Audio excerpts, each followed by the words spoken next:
Good afternoon, guys. I'm still trying to get a hang in terms of the quality of the videos that I'm doing, but I believe with in due course I'll be able to handle everything. I'll be able to perfect my art and my skills. Again, another failure. As my channel goes, again, we'll always talk about failures. So, episode one, I'll pretty much not bore you with a lot of stories, but it will be a bit of a monologue. And then, pretty much later, we will actually have a lot of discussions. Will involve people. We'll have people come and share more in terms of their own failures, in terms of their own misery. Growing up was a challenge by itself. And when I was 13 years old, I decided to gather a bunch of young men to attend an under 17 football selection. And my team was so local that we had to assemble every boy who could play to just go and do the trials. Anyway, I believed in myself so much because I knew I was actually going to make it. I believed I was so strong. I believed in my abilities, and I knew what would happen. I'd definitely get selected. And I was selected. So I'm sure most of you will ask, why are you discussing it like it's a failure?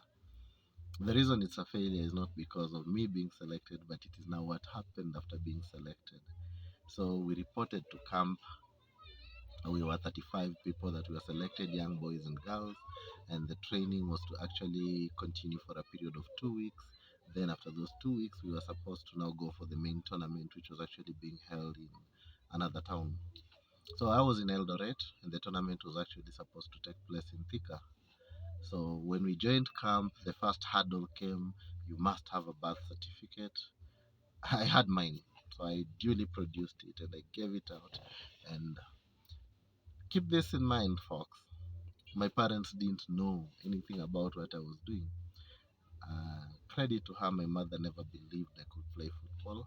My dad always supported me because he loved football. He was a football coach. And so the training began. Midway began within the trainings as we were doing friendlies with other teams, as we were going out every morning, we would do trainings and ABCD. I was actually the star. I was playing position 11. I'm a left footed. Very few left footers, but nowadays I see a lot of left footers actually. That's why we see some teams fielding actually four left footers in the same field. But 1 week in, for some reasons I never understand, we had seven new guys joining us. Now, these seven guys, I knew them because the place where we used to be, Eldoret, it's a small place, and you could technically know everybody around us. And as such, they had brought the best left footer in town called Elvis. I couldn't compete with Elvis, but I believed in myself because they always say if you do not believe in yourself, you're never ever going to make it. So I had the strength. I decided I'm actually technically going to train harder. And I trained harder and I trained harder. And every evening, after people would actually leave, I would remain on the field and train in the rain and in everything because I knew this was my shot. I was going to make it. And one day, as we were actually just playing around and rolling about doing football, by bad luck, Elvis hurt his arm. He broke his right arm and he was ruled out, and so he had to go back home. And I was back on track. My key objective, guys, was what? To go and represent Eldoret to play in that tournament. Here I am again as the chosen left wing guy. Played another friendly, started to the end, and it went on, and I believed I was really doing well because after every game, the coach would come and tell me, Joseph, keep it up. Those crosses were very lovely. You have really done a wonderful job. The day came when we were to depart. The number had shrunk. We were now 30 of us out of 35. Now we were 30, and the bus had come, and it had actually was picking guys, and everybody went there with their bags, and we were standing there, and they began calling out names. And the coach was actually his ni marehemu. He passed on. He used to be called Odwori.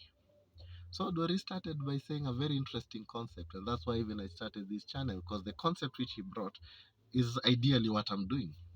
He said, guys, not all of us will go to heaven.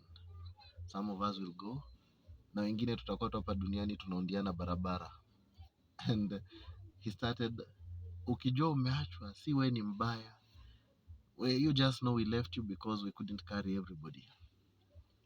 So he began calling the goalkeepers. We knew the goalkeepers would go. Then he started combing through his list. Remember, out of 35 of us, they are only carrying 18 people.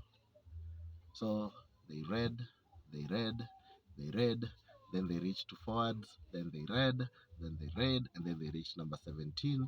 And as usual, everybody knew. They had even nicknamed me Kijana Oduri. So they knew Kijana Oduri ni number 18. He'll be the last guy on the bus, actually.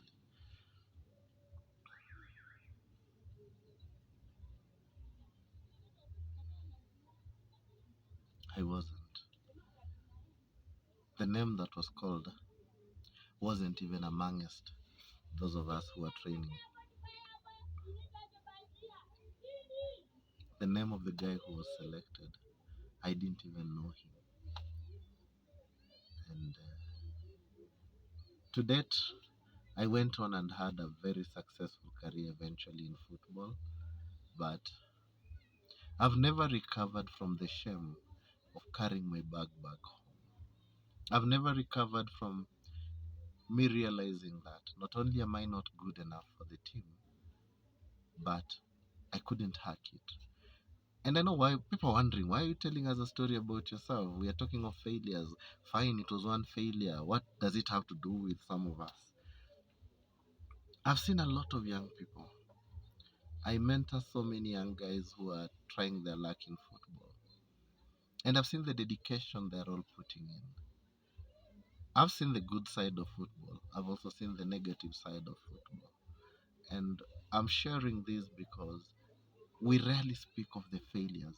We always talk about Raheem Sterling, we always talk about Michael Olunga. But for every one Michael Olunga Kenya produced, we have nearly 1,000 lost souls. There are guys who never recovered from this experience. There are guys who played, it was Coca-Cola under 17. We have people who played under 17 until they were 26 years old, and they still never made it to the team.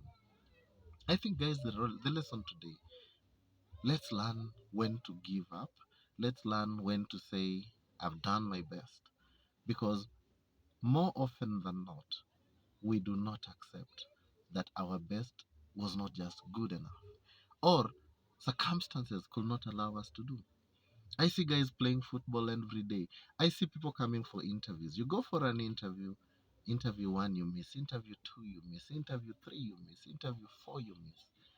And people tell you continue, but I would tell you stop, reset, and ask yourself, what are you doing that is making you to fail?